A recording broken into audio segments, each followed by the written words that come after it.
great. There's small things, right? And then this is a hilarious example. I hope you enjoy it. Yeah. So I'm single, everyone. It doesn't look 37. But I'm on the apps, right? And Mm, frequently the lovely gentlemen, the questions they'll ask is, how was your weekend? mm, Any fun weekend plans? What are you up to this weekend? mm. And I said to my friend Ashley, I was like, why is everyone asking me about the weekend? Like, what's this? What, like, they've asked me nothing else. And she's like, Samantha, like, they work full time. And so the Mhm. weekend is when they do things they enjoy. Yeah. So they're trying to find out what you enjoy by asking what you're doing on the weekend. Yeah. And it just blew because I just wasn't processing. I was like, why is everyone asking about the weekend? That's just two Mhm. days of the week. But it Yeah. becomes depressing when you think about it. I literally wouldn't have got it myself. So thank you, Ashley. Yeah. Yeah. Shouts out to Ashley.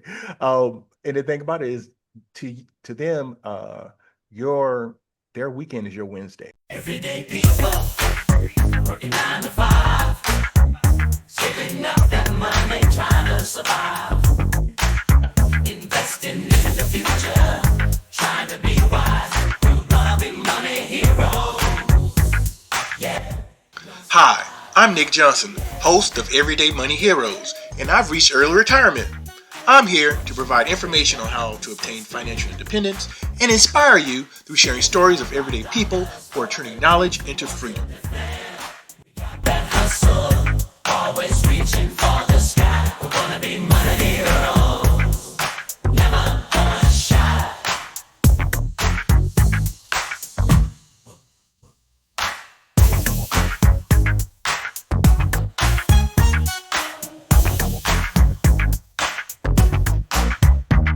Hello, and welcome to Everyday Money Heroes. We provide information and inspiration to people of all ages to take control of their financial journey. I'm your host, Nick Johnson, and today we have Samantha Pillion. Hey, Samantha. Real quick before we get into our conversation with Samantha, quick thing I want to remind you if you're watching this on YouTube that you just take a second out to subscribe to Everyday Money Heroes. Also, give us a like and a share. Also, if you're listening to this by way of podcast, that you will follow us on your podcast player of choice. So, with that being said, a little bit about our guest, Samantha. Samantha is a master at navigating the space between high level strategy and real world impact. She spent a decade as a consultant for Big Four and Fortune 50 firms, helping major organizations move from complex problems to coordinated action. But at 34, she chose to apply those same system thinking skills to her own life, stepping away for a sabbatical and a backpacking gap year. She's a strategic communicator who has worked across healthcare policy and the public sector, and she now brings that expertise home to support nonprofits and small businesses. She's currently writing a book and is a dedicated practitioner of lifestyle design, proving that you can retire from the rat race without retiring from your purpose. Please welcome Samantha to our show. Hello, Samantha. Hello. Thank you so much for the lovely introduction. It sounds so organized and intentional when you put it that way. It is, and we live a life of intentionality, right? And backstory. And for those of you who are not new to the show, whenever I have a guest here who I have a personal interaction with or kind of backstory to, I like to share it. And so I just met Samantha not really long ago, which is interesting. We almost had a chance encounter, missed each other. She was down in my neck of the woods and I had a conflict, and we always have like a lot of different coffees and things like that down here in the Jacksonville area. And she was actually in town, and I didn't know she was the actual special guest until fast forward maybe like I don't know, maybe like a week later. We were both Yep. in Cincinnati at Economy, and we just happened to be, we had mutual friends, and we all kind of went out to dinner, and the conversation went on, and you were sitting away from me. I was like, I'm at Jacksonville. You're like, well, why weren't you at the breakfast? And then we just kind of went from there. And since then, Samantha and I have been in contact. Samantha has great energy, which is really great. And a lot of times you think about energy, you think about people who are like kind of all over the place, but she just really has this kind of laid back, this kind of chill vibe that is definitely very inviting and welcoming. So, with that being said, we're going to talk about Samantha about numerous things. So, first thing I want to ask you about Samantha is that where are you on your FI journey? Sure. No, I appreciate that question. And I've been thinking about it a lot because I still have to work. Like Okay. I, but I don't want to work full-time corporate jobs anymore. And Okay. so I think the easiest, most commonly used term would be coast-fi. I hit coast-fi a few years ago, and that is what invited me to take the sabbatical, right? And then take the gap year. So coast-fi I hit, I guess 2 or 3 years ago. And now I just learned this new term that I'm kind of obsessed Okay. with. Yeah, Ready we need for it. I'm ready. more, right? Uh, More actions. So I'm fine, okay, which let is me see if I can guess. Let me see if I can guess it. okay. Financially independent. Next, I think I heard the E is like experience. No, I'll drop the ball on the E. What's the E? Endeavor. Endeavor. Yes, but I'm surprised you got that far because I'd never heard of this term, and I only recently saw either a Substack. I'm like new into Substack and just things just Okay. either a Substack post or something on Reddit that described, or maybe it was a Facebook group that said fine. And I really love that concept because I think a lot of times when people think they've hit Coast Five, it's like, great, there's a number in the bank account and I will keep plugging along and keep working and keep doing this exact same life. But now I've like this milestone that I've reached, this like Mm, notch on my belt. Whereas for me, Coast Fi was like a light switch, like an elevator door that opened. I got off that elevator, and now I'm in this new wonderland where I get to define what my next endeavor is. So I'm fine. okay, that is great. It's always great we can find find F-I-N-D your next adventure. Yeah. And the really great thing about it is that one of the big things we talk about in the community is that when we have financial independence, it gives us options. And that is great. And so you have the option of saying, you know what, I've hit Coast Five. I know that my money's still working for me. I can go do something else that I want to, whether it is like you mentioned, taking a sabbatical or backpacking and things like that. So Or accidentally starting a consulting firm or firm of just one. And I yeah, and I love that, yes, it's options, but so often people don't take those options. And I think yeah. that's the part that bums me out. That's what I talked Mm, about a lot in my first few Substack articles was, to what end are you pursuing financial independence? Is it mm, people, I think it's like safety, security blanket, trying to exert a sense of control over a life and a society and an economy in a time that is very chaotic. But mm, for me, I was so influenced by like Grant Sabatier and Mr. Money Mustache and some of their articles around, oh, I could have stopped working a year too early, or oh, I wish I hadn't ground until I hit my number. I would have enjoyed, and like my health suffered, or this or that. I had no relationships. I said no to every fun thing that cost money. And mm. so for me, it's like, yes, Coast-Fi gave me options, and I'm exploring all of them. Yeah, that's great. Why do you think that people struggle so hard with taking that step, Samantha? I know I can speak to my experience, but Yeah. what is you? I think it's a lack of self-confidence in their own ability Mm, to adjust to the waves and winds and tides that like come our way. That's what I mm, think it is. Like I really, and I have tinges of it occasionally, right? Like every mm, 6 months or so, I'm like I got a job offer 6 months ago for a 40-hour week job, full-time job. And it was right as I was about to land, but had not yet landed a mm, contract or two. And I had this week or so where I knew I was in final conversations and discussions about these contracts. I was 80% sure they would hire me, but you don't, it was my first time working with a big foundation. I didn't know how it would pan out, but mm, I just thought this is a crucial decision moment. I can either go back to a 40-hour week job in a different industry, working, in a nonprofit for a mental health and behavioral counseling center that would have been so meaningful. I could learn a new skill, like, fundraising. But I just thought, I don't want that as my everyday life. And mm, what has been the point of saving this money, betting on myself, having this adventure if I just come back from that and just go back to a life I don't want? So mm, for me, there's baby steps along the way, and I'm talking about this in my memoir. mm, FU money, FU money is really where it's at because it gives you the levers to start practicing saying no to things that don't serve mm. you. Yeah, that's a good point that you make, Samantha. It's to get to a particular place where you have um, FU money. You've been very disciplined in your life. And so what happens is that sometimes you probably haven't done a whole lot of things that are very risky. And so it's hard to step away from something that you're very used to Yeah. and that is very comfortable to you to go and do something, even though you've done all of this work to achieve this. Yeah. Most people, they somewhere 10 to 20-ish years, they're doing this stuff. Yeah. And it's very tough to not do it. And one of the things I had to constantly tell myself was that if I trust the numbers to say that I can stop working, I need to continue to trust the numbers. Yeah. And that's one of the hardest things to me. And so one of the toughest things that happened to me is I remember after I stepped away, and I remember that next 2 weeks I got a direct deposit. But at the end of that month, I was like, I didn't get nothing. I was like, oh, like it just got real, real. I know I don't have it. I was like, so now I was like, this is where, I jump off and, and I fly. And, as time kind of went on, I was like, you know what? I was like, okay, I can trust it. I'm used to this. And then I was able to start filling my life with more and more things that I found that was more fulfilling. And it's nothing better than that at all. And so many, again, so many of those blog and article posts talked about, I'm just turning my Wi-Fi off because I'm on an island. So Oh, many of the blog posts, people mentioned, oh, I started a blog, I started a travel rewards group, and now I make money doing something that is I would love to do for free. And hmm I just kept seeing, I would meet people at Camp Fives who would say similar things like, oh, now I build fences for dog. Like they just like do something that is more meaningful and it's worked out. And for a lot of people, it generates revenue. So I just thought if they can all do it, I can do it too. Yeah, that Probably.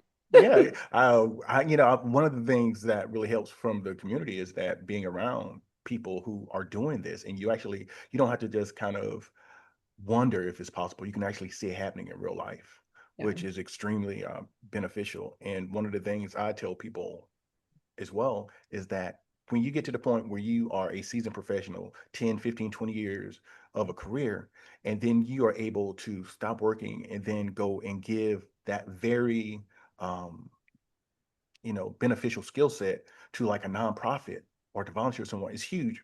Because I know a lot of the nonprofits that I volunteer with, they couldn't afford to pay me what I was making in corporate America, and it really allows them to be able to do things that they wouldn't be able to do if they had try to bring somebody on staff. So it's extremely And important. conversely, right, like I 100% agree with everything you said. What's been really fun is I've actually been able to garner quite a good hourly rate Mm, because I'm project based. So they could mm, not, they wouldn't have enough work at my level to merit hiring me as a full-time employee or hiring me at all, right? Like they don't want to bring me on, give me, mm, but it's like a huge expense.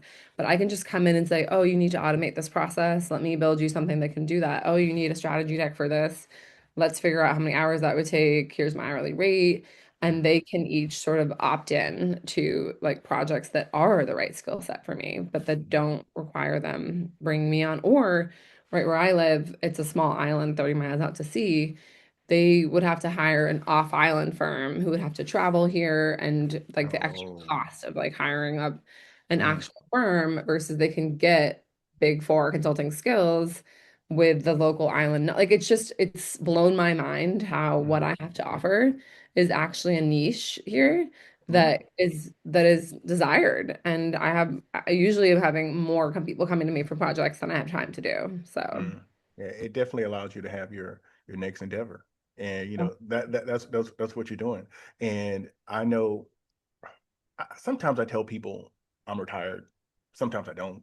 It just really depends because sometimes I've heard people refer to it as retirement police. They kind of come after you and want to say stuff, and I've actually had people say, hey, I thought you were retired calls. They might want to do something, hey, I got a call at this time. I thought you were retired. I'm like, I can't have a call. yeah. Because I mean, like maybe because I still very much like to stay connected with my network from when I was working, and some of my previous employers. And so I'll jump on a Zoom with them, like, hey, let's just catch up, and I'll do it. And those are just kind of certain things like that. So it gives you the freedom to have those things, but also just kind of have those projects that you like. So, Yeah. um, when you are now Coast Five, congratulations to you on that, Thank Samantha. you. So, what investment vehicles did you use to achieve that? Were you primarily just, the stock market? Did you have any businesses, or did you real estate? How did you accomplish that? Yeah, I would say VTSAX all the way, baby. And chill. VTSAX, VTI, some of like the VTTSX, I believe, is like a Mhm, life guard life cycle target date retirement fund. mhm, Really just those across. I think the really fun thing that I was happy to activate was an HSA while I was still at work. So Hmm. I fund the HSA to the max, right, for like 3 or 4 years, and that is my little golden, that it's only like 10 or 12K, but I'm Hmm. never gonna touch it, so that will grow, and I think that gives me some excitement. But really just investments, no real estate, nothing interesting, just Hmm. Vanguard. Okay. And so when you decided to start doing this, and this kind of ties into, I guess, my next question as far as when you learned about the community, when you came to the realization that I could invest into, very simple, low cost mutual funds and achieve financial freedom, did you feel as though clearly at some point you believed it, but was it hard to fathom when you first heard it? That's a great question. So maybe I can tell the origin story and then describe. Absolutely. So I had my money managed for a period, Mm. maybe 3 to 4 years, and paid the 1% fee. Never thought All about it. right. Right. So I had that. So basically, I'm 26, living in Connecticut, working in politics, and I got into Mm. grad school. I'm about to move to Washington, D.C. and move to the Hill. And my dad dies when I'm 26. Mm. Okay. And as part of that, right, there's paperwork and things, but there was this life insurance payout that was more money than I ever seen. I remember thinking, like, can I walk to an ATM and deposit this check? Like, Oh, I don't wow. know. Like, so, but it was kind of this, like, I call it like death money. I wasn't really close with my dad. It just felt like I hadn't earned it. I didn't really know what to do with it. And I was making very little money working as a congressional aide. And at that time, right, it was like 30K, Mm. 35K. The age of 26. So really wasn't wasn't fast tracking it, in any way.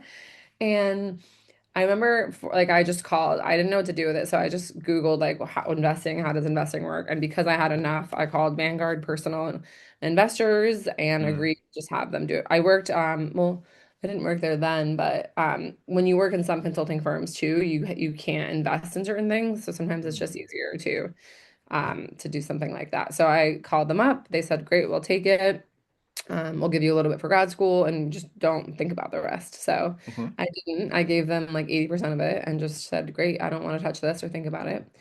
And then maybe 4 to 6 months later, I thought, wow, if I inherit 100K when I'm 26 and I put it in the stock market and just like don't touch it, could I retire early? Okay, And so and this is just something that popped in your head just when you were thinking. Okay, yeah, like I was just like, could I retire? Like it was just an idea. Like, could that be possible? Like, because I just knew that there was a long time horizon from 30 to 65. I just thought, wow, like, what could that do? I had never even hmm thought about compound interest or didn't hmm really grow up talking about investing or things like that. So, did that little Google back in hmm 2015 and came across the shockingly simple math to early retirement. Okay. And I just loved, I still do, Mystery Money Mustache's like brash, harsh, in your face, bike to work. Like I don't bike to work, but I loved his no nonsense. Like this is what you can have if you want to work for it, by the way. hmm And I saw the chart and I of like how many years and the percent of income, and I just thought, whoa, what's going on here? And hmm so that led me down the rabbit hole of reading things on Reddit, finding the blog posts, really just thought, okay, I'm gonna aim for once I make any money at all, more than 35 grand, I'm gonna try to do that 40 to 50% savings rate. And I'll hmm just try to do that. I'll try to live like a college student a little bit longer and just sort of bank some investments while I'm young and then whatever, I'll just like set myself up nicely. But hmm I think that was kind of how it started for me. And then it just became, it was really slow, like painfully slow. Um, hmm but then things kind of, once I got to Deloitte, hmm I doubled my salary, jumping, the graduate school degree going from Congress to Deloitte doubled the salary. So hmm I just put the other double, the other half, I Yeah. just invested it and just thought, okay, I'll just keep living like a broke college student a little Yeah. bit longer. Yeah. And Absolutely. then you see, like if you have the fun thing about keeping a hard copy spreadsheet, like one that doesn't update manually, like Quicken or whatever, is Mhm. that if you only look at it once a quarter or, once a year and you go in and update your net worth, you're like, wait a second. See the jumps. Yeah, it does. Yeah. So I think starting to see that, like each time I checked that and would do like, oh, let me update my last few months and just saw things growing without me doing anything. it just became more real like really slowly. But I'm so lucky to have found it when I was 26. Oh yeah, no, that's awesome. And I guess a couple things. First of all, I know it's a few years removed, but my condolences on your father. And also, and this kudos to you at being, 26 years old and thinking about, okay, well, what if I don't touch this money that I have here? If I can just kind of practice that delayed gratification, and Yeah. maybe down the road I'll be able to have the freedom that I desire. And so, and another thing I think about is that I wonder. I don't know. A lot of individuals, their origin story is the shockingly simple math, and I Yeah. wonder how many people like use that as like their gateway into the community. I know that someone, I didn't realize this into hindsight. Hindsight revealed this to me. Someone had actually um, mentioned Mr. Money Mustache to me before, because I think there was like a piece on like CBS or something they did of him like some years Yeah. ago. Yeah. And I saw it, and I don't know if they actually mentioned fire in it. I don't recall. I just thought, I was like, what a peculiar name, Mr. Money Mustache. I was like, he has a mustache, but I don't know what it is. And so I remember that, and that honestly, it didn't click that I had heard that until some years down the road. But I had never crossed the article. But somebody did show me the piece, and later on, I went back and I saw it. I was like, okay. I was like, I do get this. My introduction to it was during the pandemic, and I saw this show called Our Rich Journey, and I was just listening to it, and they made reference to like the fire community. I was like, oh, I was like, and I kind of heard what it was. I was like, I've been doing that. I was like, so then that's when I actually just put, I think I put fire inside like my podcast player and choose if I came up, and kind of the rest of that was like history. Then I just binged on that, so it's extremely important to just kind of Yeah, have that. once you see like that there's different it's not just all one platform. There's different platforms, there's different thought leaders. And I took like stats and stuff like that in college. So like I trust math and I just remember the chart laid it out, right? I think from 0 years to 12 years. And it was like if in zero or one you save 100% of your income, you're retired. And I thought about, living in a van down by the river and just like mentally that is true. Mhm. If you have no expenses, you can be retired. And then I just thought about, somewhere in the middle, and it just sort of blew my mind that if I Mhm. did it's 50% was around 7 to 8 years or something. I just thought that's totally feasible. Why isn't Yeah. everyone doing this? Yeah. And there's so many things. Because first of all, you make reference to, okay, you know what? Once you got the increase, once you went from like 35 above that, you didn't have that lifestyle creep. And so many people do it. And it's hard to balance out sometimes saying, hey, you know what? Do I deserve this? Like, hey, I've been driving around the same car I've had since high school. Do I deserve a new car? Yeah, I'm not saying that you don't, but it's always that balance in that, okay, but what kind of new car do I need? Do I need like, some exotic car, or do I need something that's more practical? Or, is it a possibility that I can just kind of go ahead and maybe choose where I want to, go ahead. Maybe I'll max out on like getting a better car, but still, decide that, hey, you know what, I'm going to maybe not take as many trips, or I'm not going to just, it's all a balance there. But once you're able to go there and just kind of continue to be content with what you have, it allows you to kind of have that gap in between what you're making and what you're earning, where you can invest that difference and start to buy back your freedom. So Yeah, it's and really what I important. loved about it too was I don't want to budget. I've never budgeted. I've never Mhm. said I can't possibly predict a year's expenses. I've done it. I've tried. I've played around. But I think what was so great about it, and I didn't hit 50% every month, right? But I would Mhm. track, like, oh, this month I saved 30%. And then this month it was 40, and I like the goal was always 50 at that bar, but I wouldn't always reach. But I was like, oh, I'm already blowing it out of the water if I'm doing more than 3 to 5%, like most Oh Americans yeah. figured whatever I can do is better than 3%. And it was a little game, and I didn't matter how much I spent on restaurants or gas or whatever. Like I lived my life, but Mhm. I just set, I tricked myself. I set my employer auto deposits Mhm.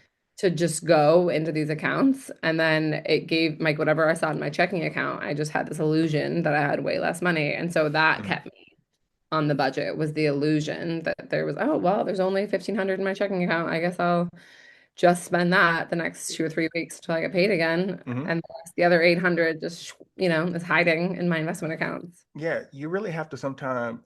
I used to think of that as imaginary money. I was like, it don't exist. it just don't. I was like, I can't sit up. I can't plan around it. I can't spend it. I was like, is that is for future Nick. And Yeah. so that's I need to do that. And I don't want to have to sit there and be held accountable to future Nick because time is on my side if I do this stuff now. And this is extremely important that we're able to just have that discipline. And everyone doesn't. And I know a lot of times people will say, and this kind of segues into our next question. What do your friends and your family kind of say about your position now?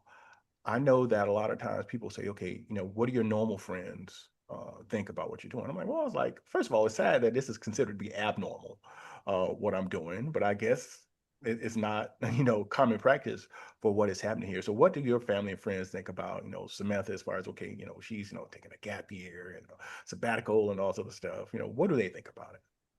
Yeah, no, that's a good question.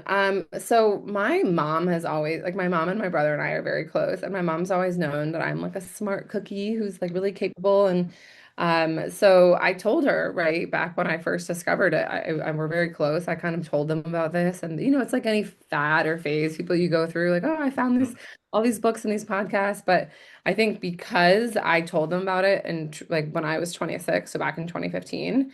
And then like it just continued in the back burner for 8 to 10 years. So then when it was time to mm, actually become like take advantage of the Coast Fi, they knew I had started this eight mm, years before, that I had never really veered from this path. They knew my spending was like that I was just a responsible person, right? Who's had mm, like really impressive jobs and learned a lot. And so they just kind of said, it's your like I'm really lucky that where I'm from is sort of an alternative place where people are encouraged to sort of create like chart their own path.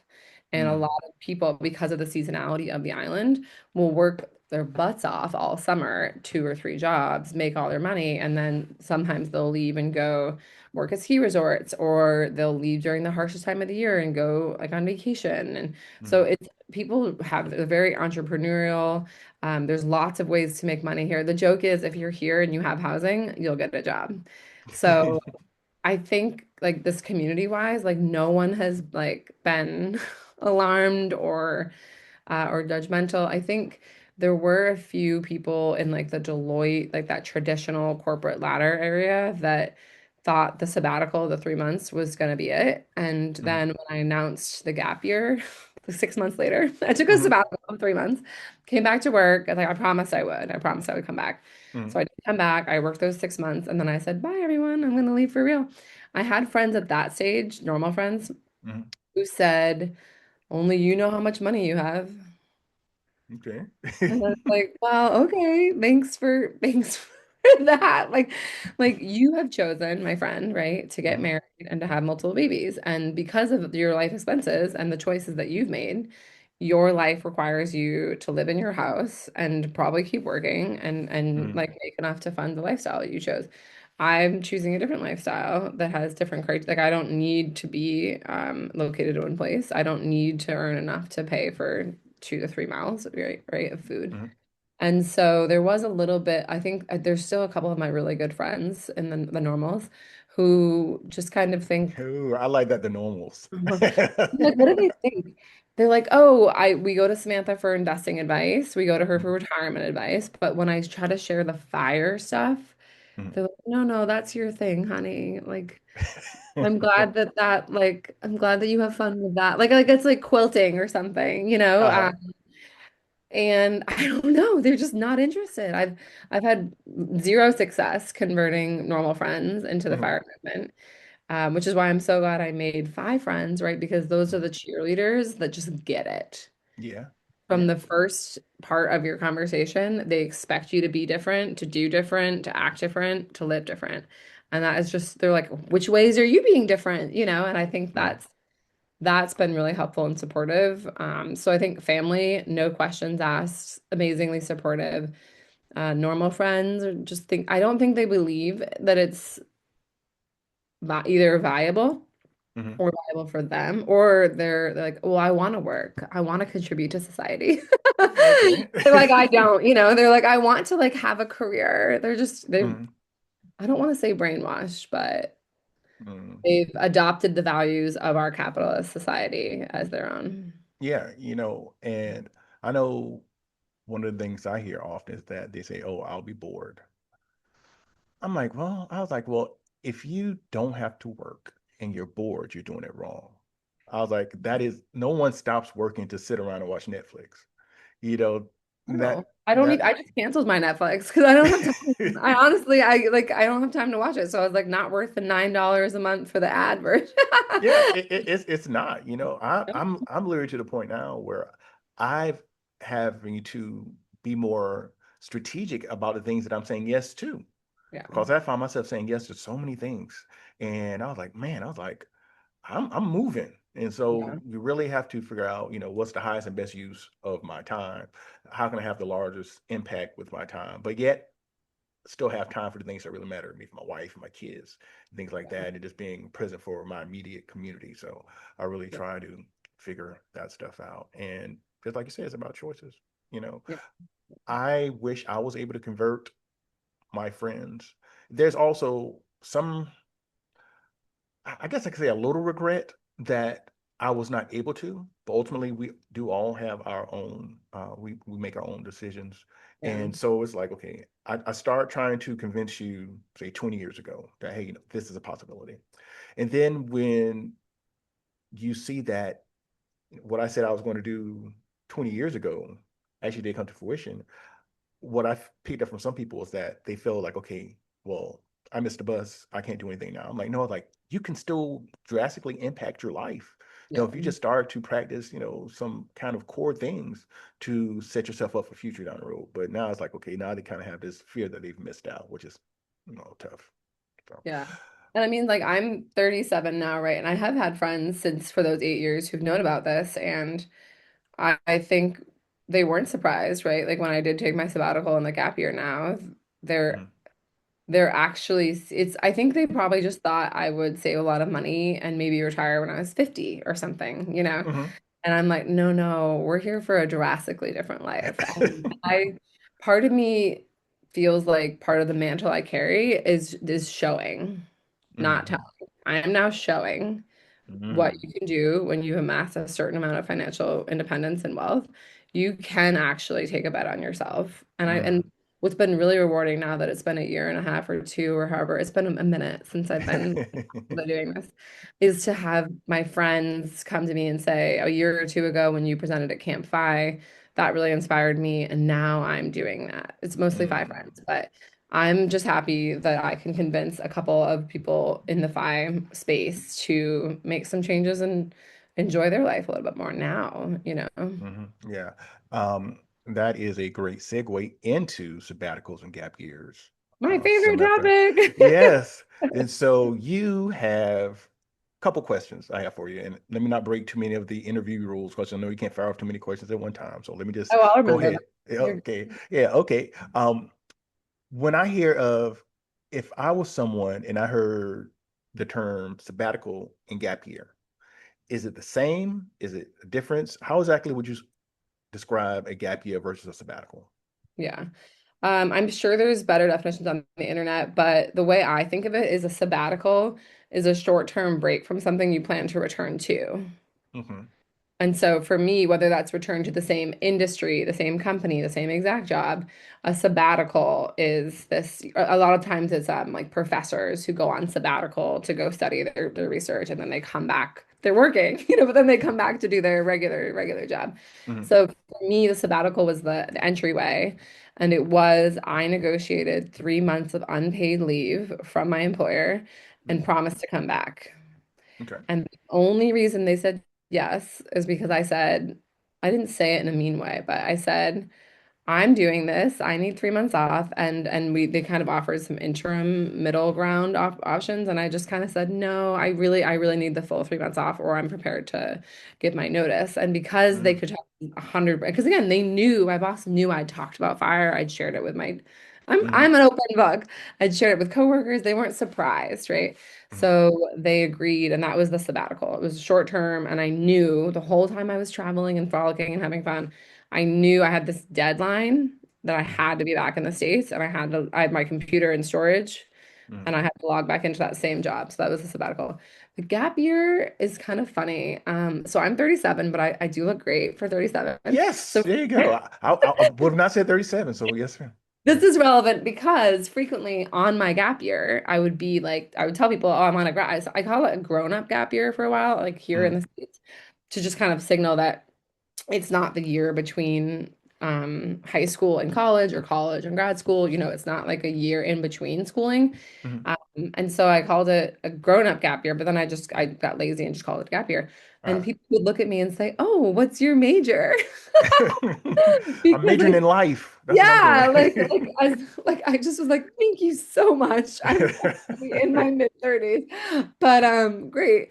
So I think conceptually the gap year is usually thought of as a person who is in between schooling Mm, or about to go into the real world and get their first corporate job or job and they're just doing a little bit of travel. So but I would love to rebrand and and have it be like a grown-up gap year. Like I just decided to mm.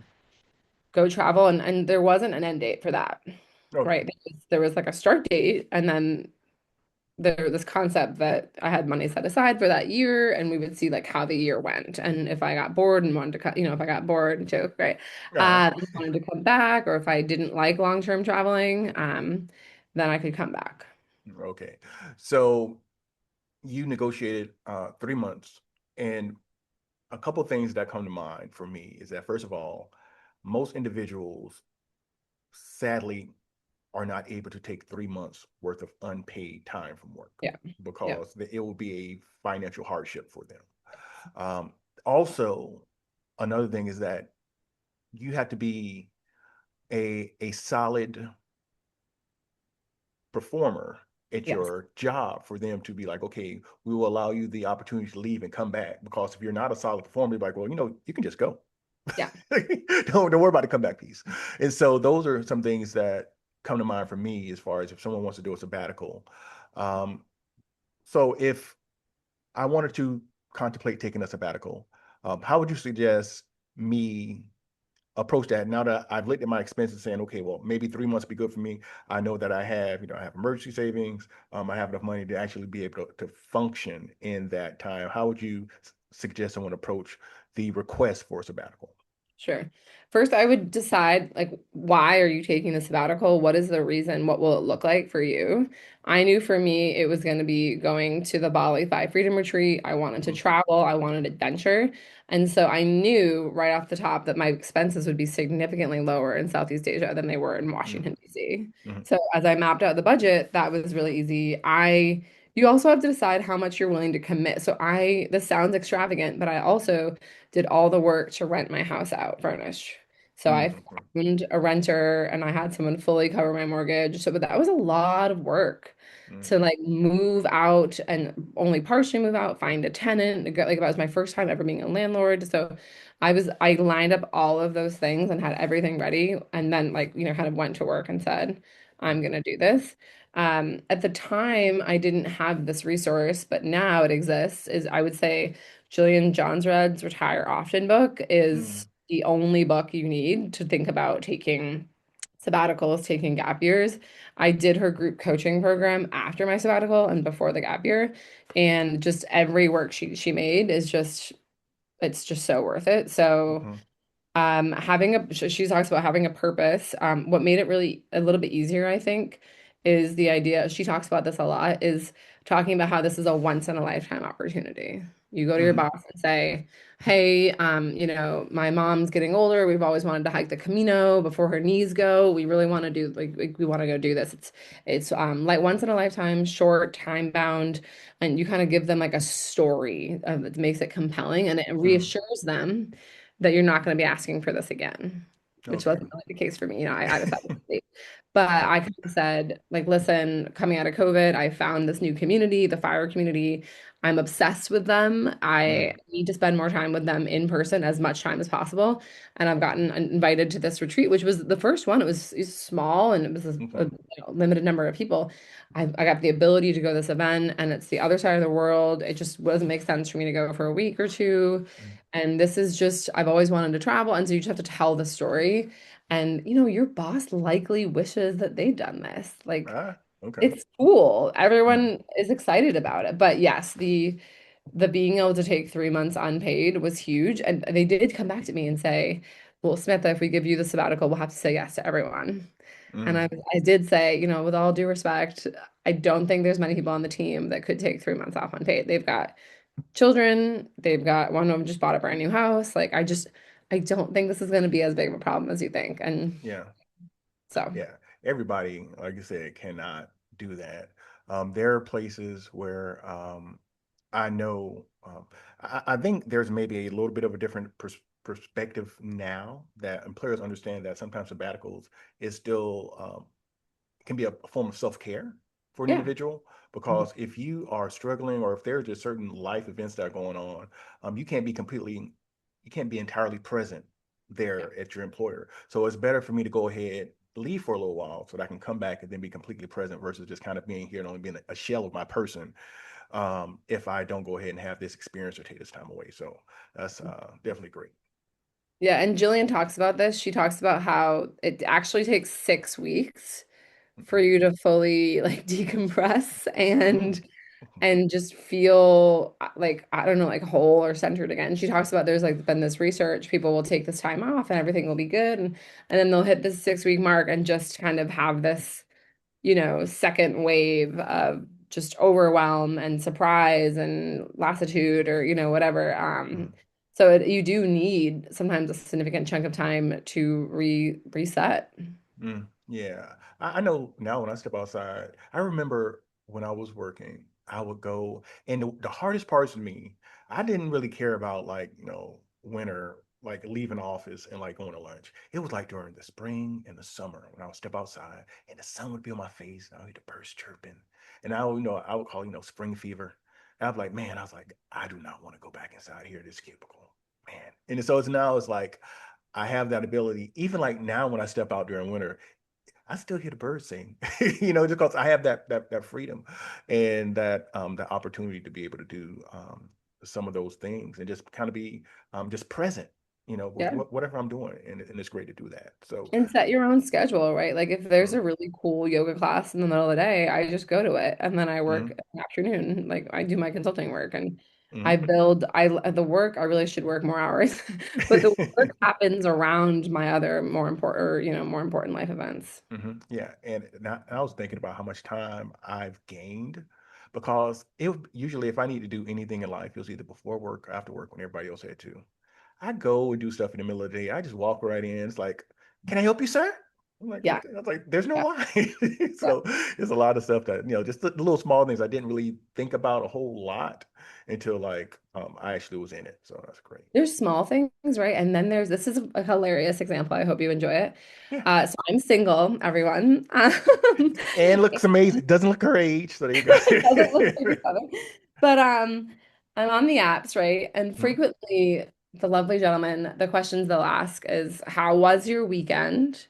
mhm, Any fun weekend plans? What are you up to this weekend? mhm. And I said to my friend Ashley, I was like, why is everyone asking me about the weekend? Like, what's this? What, like, they've asked me nothing else. And she's like, Samantha, like, they work full time. And so the Mhm. weekend is when they do things they enjoy. Yeah. So you're trying to find out what you enjoy by asking what you're doing on the weekend. Yeah. And it just blew because I just wasn't processing. I was like, why is everyone asking about the weekend? That's just two Mhm. days of the week. But it Yeah. becomes depressing when you think about it. I literally wouldn't have got it myself. So thank you, Ashley. Yeah. Yeah. Shouts out to Ashley. And the thing about it is to them, your their weekend is your Wednesday. You Yeah. know, it's like, Yeah. yeah, it's enough. And honestly, sometimes I do lose track of days. And Yeah. just to be honest with you, like for instance, we just had holiday, we just had Memorial Day. Yeah. And so that like really threw me for a loop because I was like thinking, I was like, yeah, I was like, it's today off. I was like, so I was all out of whack for that. So you had the ability to do your sabbatical, which was 3 months, and you got a taste of that sweet, no freedom, and you're like, hey, you know what? I want more of this. So then you came back to your employer. I think you said 6 months Yeah, later. You went ahead, you took a gap year. So what did your gap year look like? sure. What like I know you did some flow travel, like kind of what did you do during that time? Yeah. So for the right, so like when it was time to literally when it was time to book my flight back from Bangkok to the States after the sabbatical, I sobbed. Like I did not want to book that flight back. And that was how Oh, I knew, like, okay. this is the life for You me, huh?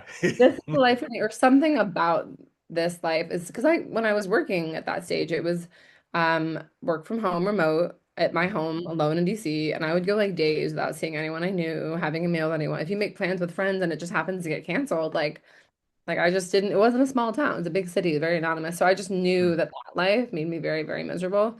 So when I came back, I said, I need more of that. I need more of that stat, but I do need a cushion. Like I'm coast five, but I need enough of a cushion mm, to go like not work for a year. So I saved it like literally 50% then. And you get like a mm, bonus at that time of year. And so I put that all aside. And then for the gap year, I knew that it was time. I had to rent out my house for real. So I had mm, to empty the whole, I had to do all of this before I told work, right? Like this takes time mm. to move out. Okay. So I'm like painting and doing all this stuff in the house. And my coworkers were like, wow, there's no furniture behind you anymore. Oh, I know. Yeah. Like, so I did, I mean, I did give them plenty of notice. I gave them like six, Hmm. because I'm a high performer. I gave them 6 weeks notice. It was no big Mm, deal. So for the gap year, I didn't know where to go. I was either going to go back to Southeast Asia or go explore South America and work on my Spanish. hmm. And then I got invited the week I was about to decide. I got invited to a five friends wedding in Colombia. Mm, hmm. And this was someone I'd only just met on my sabbatical Mm, in Bali. And so I thought, wow, how great. My five friend wants me to come to his major life event. And so I said, okay, decision's made. I'll start in Colombia and I'll slow travel South America. I'll make my way down. So I spent the first 6 months from July 1st until Christmas, essentially, backpacking South America. And I only got as far as Peru. I loved Colombia. So I mm, ended up spending 3 months in Colombia, as long as you can stay on a visa. mm, And then I went to Ecuador and spent, I don't know, like a month there, and then maybe the rest of the time in Peru. mm, And during that time, actually, five friends visited and mm, stayed for, substantial periods of time, some of them. So that was the first 6 months. Then I came home for Christmas and I was pretty ready, like 6 months of Latin America and the culture, and the noise I was like ready to come back to New England. So I came back for Christmas, spent a couple weeks here.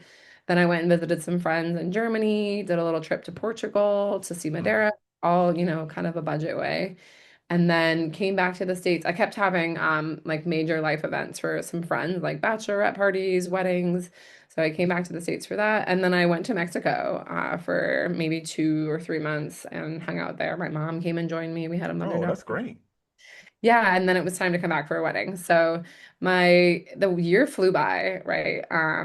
You live so much more life when you're having novel experiences. Mm, Like it felt like 3 years because so much happened. It wasn't like there was no routine.